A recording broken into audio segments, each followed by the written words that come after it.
In this video, I'm coming back home to Africa and I'll be recapping a Nollywood movie set in the western part of Nigeria called JagunJagun, the Warrior.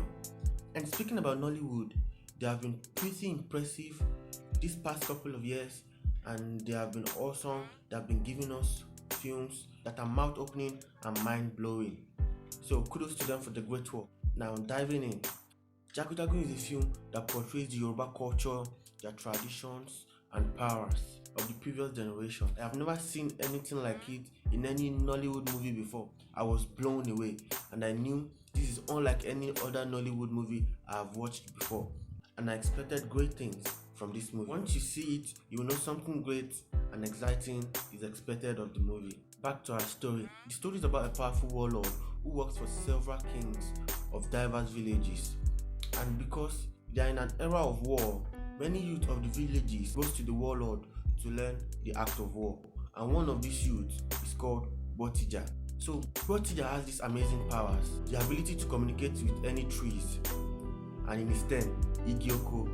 And this scene is one of the most famous scenes of the movie, where when he was on his way to the training camp to join the new recruits, a mighty tree fell across his path and he commanded the tree to rise up, and after he walked past it, the tree fell back down.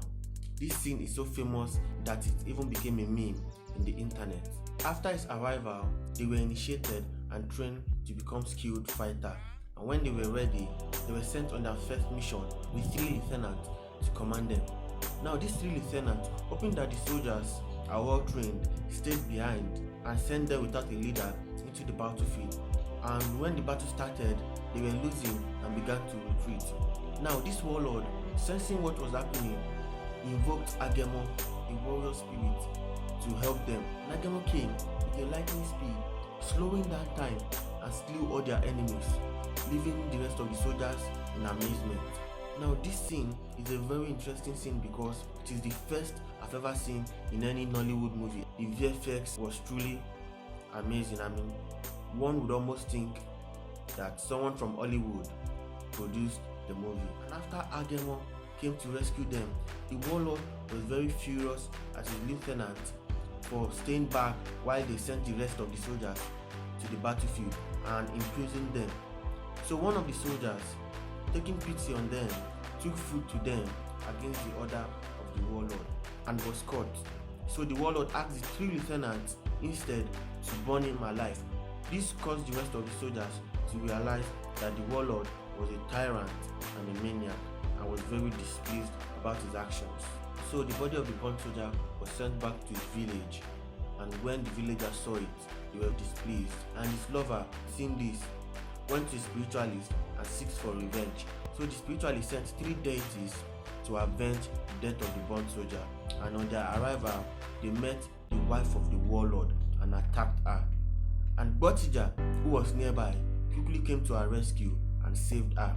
This makes him to begin to get recognition from the warlord and rest of the soldiers. Seasonally, the warlord performs a ritual to renew his powers and fortification, and afterwards through a contest parties for his warriors.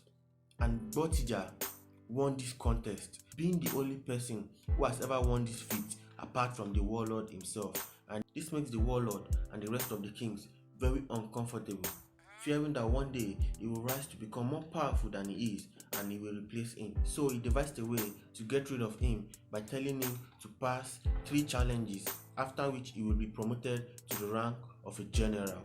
Firstly, he asked him to fight with his general, who was very powerful and was like a father to Botija, and there must be one survivor only. Reluctantly, he agreed to the challenge and surprisingly won the contest by killing the general, shocking them all. And for the second challenge, he was asked to be buried alive in a coffin for 7 days, and on the 5th day, the warlord, fearing that Botija will also pass this challenge, asked that he be dumped in a river so he could get drowned and die. But Botija, having a special ability to communicate with any tree or wood, spoke to the coffin, and after a little while was able to shatter the coffin and came out alive. Now the warlord, being very wroth and displeased, asked him to go to the village of the soldiers whom he burnt alive, to kill them all for sending assassins to his wife, and that he would go only with 3 soldiers as backup, hoping that in the process he will be outnumbered and killed. And Gbotija, on arriving there, saw that the villagers were celebrating their yearly festival of Ajay, the god of wealth, and lamented to the rest of the soldiers of how wicked the warlord is, sending him to cause so much pain in such a joyous day. So he charged in and began to attack the villagers, slaying many, but lost the 3 other warriors, though he manages to win the battle, but was very unhappy and sad about the victory. And on his way back home, he was attacked by Agemo, who was sent by the warlord, and the Agemo's knife slightly missing his throat, he quickly disappeared into a nearby tree and reappeared, pleading with the Agemo that he hasn't done anything wrong and has only obeyed the warlord, so why would the warlord send the Agemo to kill him? But the Agemo, turning deaf ears, charged towards him, so again he disappeared into a nearby tree, causing the Agemo to thrust himself into a branch and was wounded.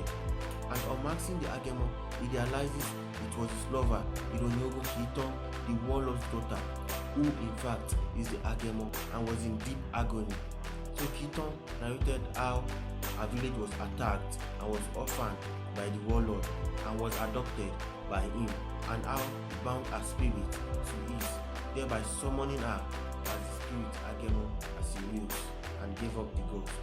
Then he brought her body home, and on his way was met by the warlord's wife, who asked him what has happened.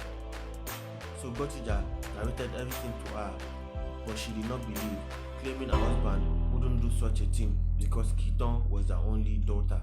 But later was told that the warlord has a son in secret that she wasn't aware of. Then Gbotija challenged the warlord and divided his armies against him, and the fierce battle broke out. But the warlord's wife, realizing that the warlord was too powerful and cannot be killed by Gbotija, took the Agemo's knife, which was a very powerful weapon, knowing that it is the only weapon that can kill the warlord, and with a feeling of betrayal and disappointment, stabbed the warlord in his back, thereby bringing down his fortification and the potency of his power. So Gbotija, seeing this opportunity, quickly rose up and stabbed him 3 times, avenging the death of both his father, his lover, and the rest of the people the warlord have killed unjustly. And that is the end of the movie. But the movie is expected to have a part 2. So for more details, you can check out the movie JagunJagun on Netflix.